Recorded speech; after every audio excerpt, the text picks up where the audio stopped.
Bismillahirrahmanirrahim. Assalamualaikum warahmatullahi wabarakatuh.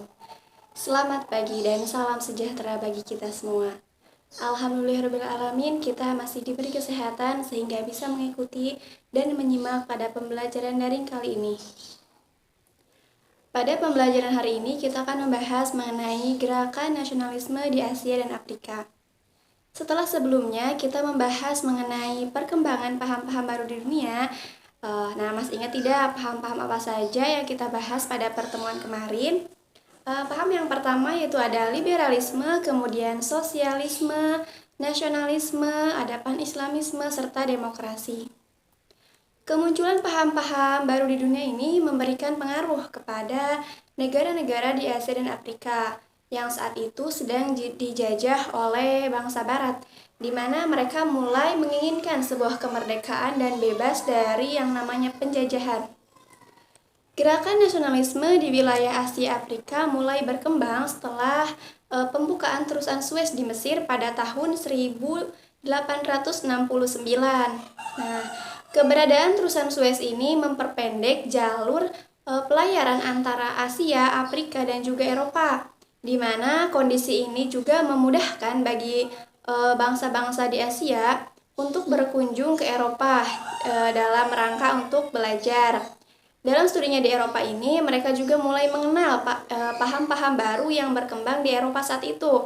Nah, sekembalinya mereka ke tanah air, mereka ini mulai menyebarkan paham-pahamnya yang didapat di Eropa tersebut. Sehingga hal ini juga mempercepat terjadinya nasionalisme di Asia dan Afrika.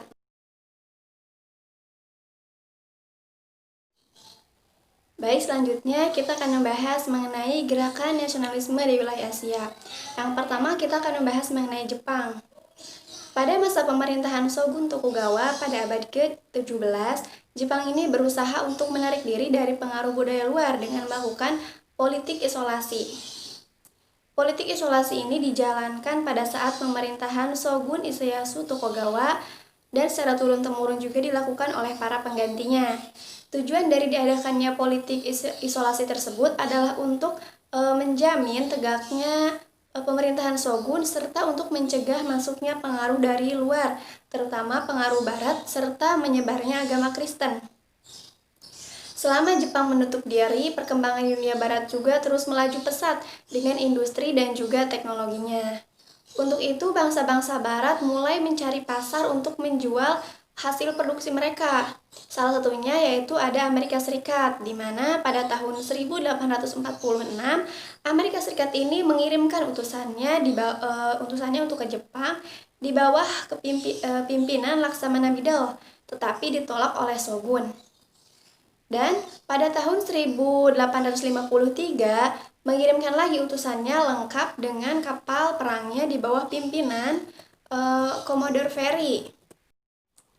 Kemudian Perry ini menghadap Shogun dan meminta agar Jepang mau membuka kota-kota pelabuhannya untuk perdagangan internasional. Pemerintah Jepang ini meminta waktu untuk memikirkan permintaan dari Amerika Serikat. Akhirnya Perry beserta rombongannya ini kembali lagi ke Amerika.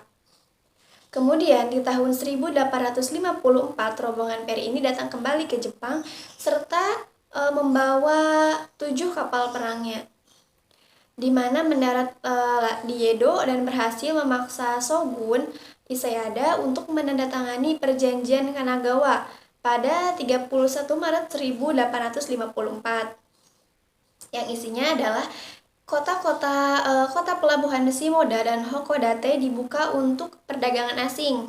Dengan demikian, runtuhlah sudah politik isolasi yang dibangun oleh Jepang saat itu. Sejak saat itu, Jepang ini menyadari akan ketertinggalannya dengan bangsa-bangsa Barat. Yang menjadi sasaran kemarahan rakyat Jepang adalah pemerintahan Shogun, di mana pada saat itu diperintah oleh Yoshinobu dan dipaksa turun tahta dan menyerahkan kekuasaannya kepada Kaisar Mutsuhito atau Kaisar Meiji pada tanggal 8 September 1867.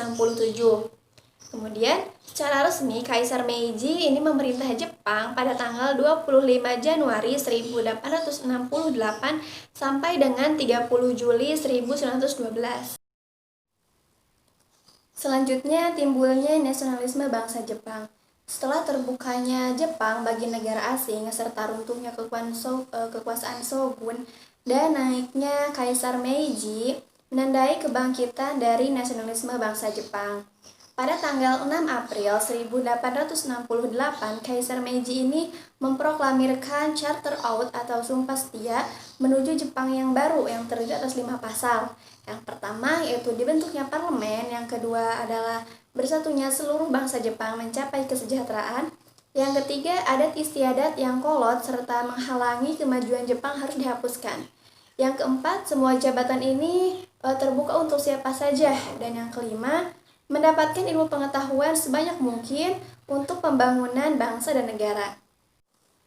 Kemudian, untuk mencapai cita-citanya tersebut, maka Kaisar Meiji ini melakukan restorasi atau pembaharuan. Itulah sebabnya Kaisar Meiji ini kemudian dikenal dengan restorasi Meiji. Restorasi yang dilakukan ini meliputi beberapa bidang. Yang pertama ada di dalam bidang politik, kemudian ekonomi, pendidikan, serta militer. Pada bidang politik, hal pertama yang dilakukan oleh Kaisar Meiji ialah memindahkan ibu kota dari Kyoto ke Yedo, yang kemudian ini diganti menjadi Tokyo.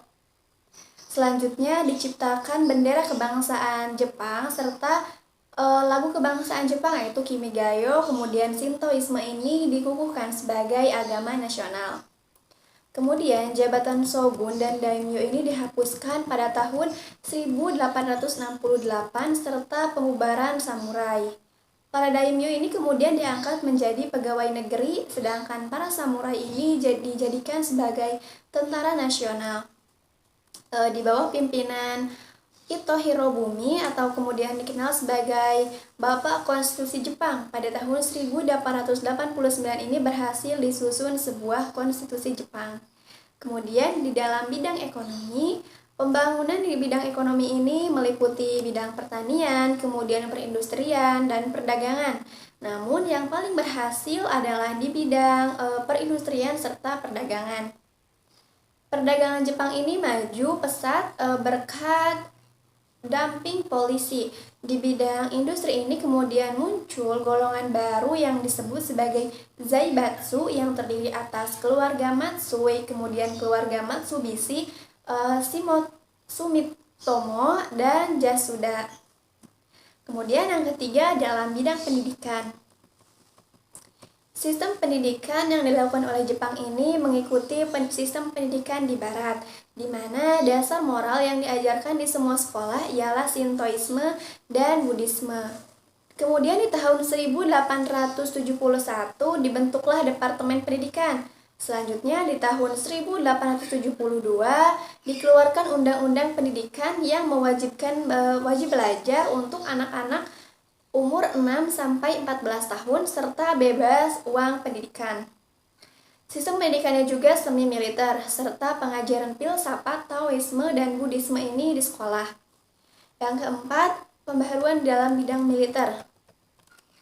Dalam pembaharuan angkatan perang yang mempunyai peranan besar ialah keluarga Chotsu dan Satsuma, di mana keluarga Chotsu ini menangani pembaharuan angkatan darat dengan mencontoh Prusia Jerman.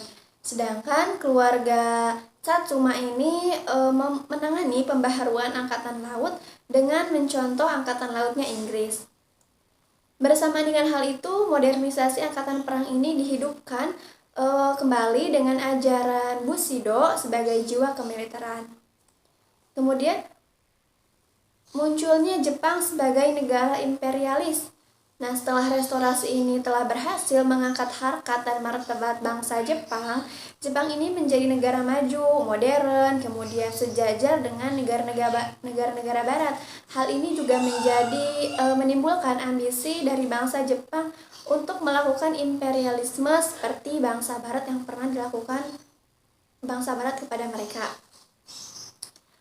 Beberapa faktor yang mempengaruhi Jepang ini ingin melakukan imperialisme. Yang pertama adalah pertambahan penduduk yang cepat, kemudian perkembangannya industri yang pesat, serta butuhnya daerah untuk memasarkan produknya. Kemudian yang ketiga, pembatasan imigran migran Jepang yang dilakukan oleh negara-negara barat serta pengaruh ajaran Shinto tentang Hako Aichiu atau dunia sebagai keluarga, di mana Jepang ini terpanggil untuk memimpin bangsa-bangsa di dunia atau Asia Pasifik. Munculnya imperialisme yang dilakukan oleh Jepang ini terlihat dalam beberapa peperangan, antara lain yaitu perang antara Jepang melawan Cina pada tahun 1894 dan dimenangkan oleh Jepang dan membuat Jepang ini mendapatkan wilayah atas kepulauan Taiwan dan Pesachadores yang tertuang di dalam Perjanjian Shimonoseki pada tahun 1895, kemudian pada Perang Rusia-Jepang di tahun 1904 sampai 1905 yang dimenangkan oleh pihak Jepang dan diakhiri dengan Perjanjian Poromon pada tahun 1905. Serta hasilnya ini Jepang mendapatkan Pulau Sakhalin Selatan dan menggantikan posisi Rusia di Manchuria. Kemenangan Jepang ini memberikan pengaruh yang besar bagi tumbuhnya nasionalisme di negara-negara Asia dan Afrika. Dalam Perang Dunia I, Jepang juga ikut terlibat perang dan memihak pada sekutu. Jepang kemudian berhasil menyapu pasukan-pasukan Jerman di Cina ataupun di Pasifik. Yang selanjutnya kita akan membahas mengenai nasionalisme di India. Nasionalisme di India ini muncul akibat serangkaian kondisi yang membuat masyarakat India ini menyadari bahwa pentingnya sebuah kemerdekaan serta kebebasan.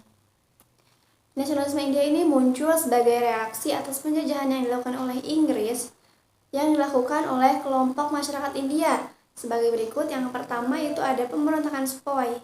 Hingga awal abad ke-19, Inggris ini berhasil menguasai sebagian besar wilayah di India. Inggris ini kemudian melakukan eksploitasi besar-besaran yang menimbulkan kesengsaraan dan kebencian dari masyarakat India terhadap Inggris. Pemberontakan Sepoy ini diprakarsai oleh prajurit India yang bergabung ke dalam dinas militer Inggris atau tentara Sepoy. Sebab-sebab atau hal yang menyebabkan pemberontakan antara lain yaitu terjadinya penindasan rakyat oleh Inggris. Yang kedua, adanya diskriminasi yang dialami oleh tentara Sepoy yang bekerja di dinas kemiliteran Inggris, berupa pangkat serta gaji yang lebih rendah dibandingkan dengan tentara Inggris itu sendiri. Yang ketiga, perintah kepada tentara Sepoy untuk menjilat pelumas peluru sebelum peluru ini ditembakkan.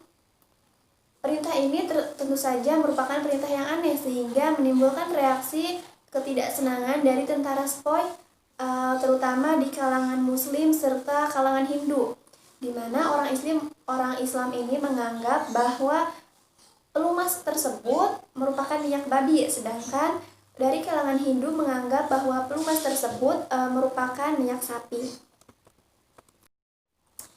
Terjadinya pemberontakan Sepoy ini kemudian menyebabkan beberapa akibat. Yang pertama, lenyapnya dinasti Moghul sebab Sultan Bahadur Shah merupakan raja Moghul terakhir ditangkap dan dibuang ke Rangon hingga meninggal di sana.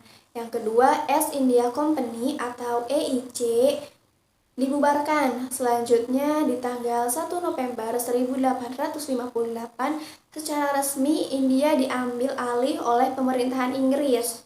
Yang ketiga, rakyat India ini sadar bahwa gerakan militer tersebut dilaksanakan secara tergesa-gesa.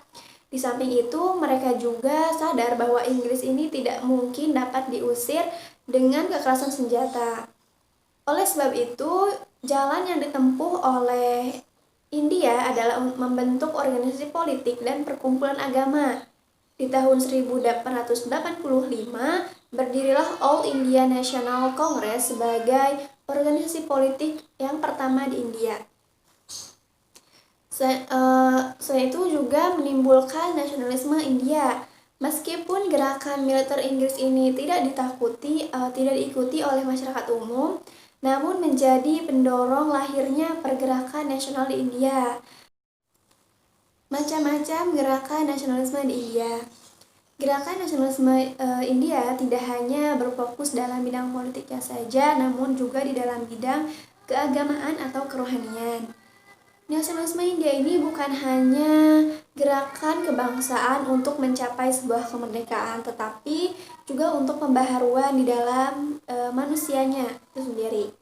Gerakan yang pertama yaitu ada gerakan Brahma Samaj. Gerakan ini bertujuan untuk membersihkan kepercayaan umat Hindu dari hal-hal yang mengotori agama dan memberantas keburukan yang ada di dalam masyarakat Hindu. Misalnya, dalam upacara sati ini harus dihapuskan sebab dianggap sebagai pembunuhan. Kemudian, Brahma Samad ini juga melarang adanya perkawinan di bawah umur dan juga poligami. Tokoh gerakan ini adalah Ram Mohan Roy. Kemudian gerakan yang kedua itu gerakan Ramakrishna. Ramakrishna merupakan aliran yang menghendaki kembalinya kepada ajaran agama Hindu yang murni.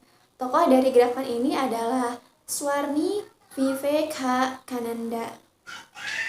Kemudian yang ketiga adanya gerakan Santi Niketan. Gerakan ini bertujuan untuk menanamkan rasa cinta tanah air, rasa cinta pada kebangsaan, dan cinta kebudayaan India. Tokohnya adalah Rabindranath Tagore. Yang keempat adanya sebuah kongres yaitu All India National Congress di tahun 1885. Kongres pada dasarnya ini merupakan sebuah majelis rakyat di mana duduk para wakil rakyat dari berbagai golongan yang berjuang untuk mendapatkan kemerdekaan India dan lepas dari belenggu penjajahan Inggris. Kemudian ajaran dari Mahatma Gandhi.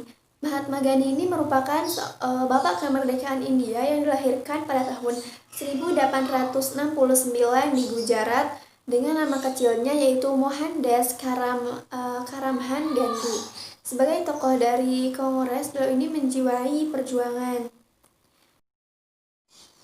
Ajaran dari Mahatma Gandhi yang pertama ada ahimsa yang artinya melawan musuh tanpa kekerasan fisik. Yang kedua ada hartal yang artinya pemogokan, di mana mereka ini tidak melakukan pekerjaan sebagai bentuk protes terhadap peraturan yang tidak adil serta merupakan tanda berkabung atas kejadian yang menyedihkan. Yang ketiga ada satyagraha. Satyagraha artinya tetap setia kepada kebenaran dan menolak bekerja sama dengan Inggris karena Inggris ini dianggap bersalah dan India berada di dalam kebenaran. Jadi satyagraha ini berarti non-kooperasi. Yang selanjutnya ada Swadesi. Swadesi ini artinya hidup dengan usaha sendiri. Gerakan ini menganjurkan rakyat India untuk bisa memenuhi kebutuhan hidupnya dengan usahanya sendiri. Akibatnya tampak adanya pemboikotan terhadap barang-barang buatan Inggris dan juga ditekankan untuk menggunakan barang-barang buatan sendiri. Dengan gerakan ini ternyata mampu untuk meningkatkan perekonomian bangsa India. Sebaliknya, merupakan pukulan bagi ekspor Inggris ke India. Sebagai tanda penghormatan kepada Swadesi, maka gambar roda pemintal tertera pada bendera kebangsaan India yang mulai berkibar pada tanggal 15 Agustus 1947. Selanjutnya kita akan bahas mengenai nasionalisme bangsa Filipina. Kebangkitan nasionalisme Filipina ini termasuk yang tumbuh lebih awal dibandingkan dengan negara-negara di wilayah Asia Tenggara. Pada saat itu, Filipina ini dijajah oleh Spanyol selama kurang lebih 377 tahun dan merupakan era kristenisasi bangsa Filipina. Hampir seluruh pulau di Filipina ini kecuali Mindanao dikristenkan. Sebab di Pulau Mindanao dan juga daerah kepulauan bagian selatan Filipina sangat kental dan berusaha mempertahankan ideologi Islamnya. Selain itu, mereka juga sangat menentang keras penjajahan Spanyol. Pada masa penjajahan Spanyol ini, mereka juga berusaha mengajarkan dan memudayakan masyarakat Filipina seperti kalangan masyarakat Eropa pada umumnya. Sebab-sebab timbulnya nasionalisme di Filipina antara lain yang pertama, imperialisme Spanyol yang bertindak kejam dan juga kolot mengakibatkan tidak adanya kebebasan untuk mengeluarkan pendapat, Setiap tuntutan yang mengenai perbaikan-perbaikan pemerintahan dianggap sebagai pengkhianatan oleh Spanyol dan dihukum secara kejam. Yang kedua, lahirnya kaum intelektual atau golongan terpelajar. Datangnya bangsa Spanyol menyebarkan agama Katolik Roma juga membawa bangsa Filipina ke cara-cara hidup Eropa sehingga menggantikan cara hidup asli. Yang ketiga, pendidikan Filipina ini termasuk maju dibandingkan dengan negara-negara Asia lainnya karena mendapat pendidikan dengan cara sistem barat. Pendidikan tersebut kemudian menimbulkan golongan pelajar yang tahu bahwa mereka ini sedang dijajah dan mereka juga menginginkan kemerdekaan. Selanjutnya, penguasa gereja yang mengekang kehidupan bangsa Filipina. Sebagian besar tanah di Filipina ini milik biara, sehingga para petani Filipina hanya sebagai penyewa. Kemudian pada saat itu hidup para petani juga sangat menderita. Munculnya paham-paham baru serta demokrasi dan juga liberalisme dan juga adanya pembukaan terusan Suez mempermudah hubungan Eropa dan Asia.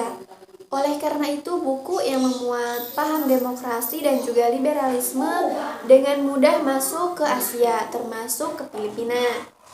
Sebaliknya, banyak juga orang Asia yang pergi ke Eropa sehingga mengenal paham dari nasionalisme dan juga paham liberalisme yang dibawa ke Filipina. Yang kelima, pengaruh dari revolusi kemerdekaan di Amerika Latin yang menentang imperialisme Spanyol diantaranya adalah Perang Kemerdekaan Meksiko, Amerika Tengah, dan juga Amerika Selatan terhadap bangsa Spanyol di tahun 1810 sampai 1828 membuka mata bangsa Filipina bahwa Spanyol dapat dikalahkan. Kemudian di Filipina juga melakukan gerakan-gerakan nasionalisme. Yang pertama ada gerakan Kompanerismo. Kompanerisme sendiri berarti sebagai persahabatan. Merupakan gerakan nasionalisme yang pertama di Filipina yang lahir pada tahun 1880. Tujuan dari gerakan ini adalah untuk mengusahakan pendidikan yang patriotis. Kemudian ada yang kedua, Liga Filipina. Liga Filipina ini didirikan oleh Jose Rizal pada tahun 1892. Tujuan dari gerakan ini adalah untuk mempersatukan Filipina untuk menentang penjajahan Spanyol.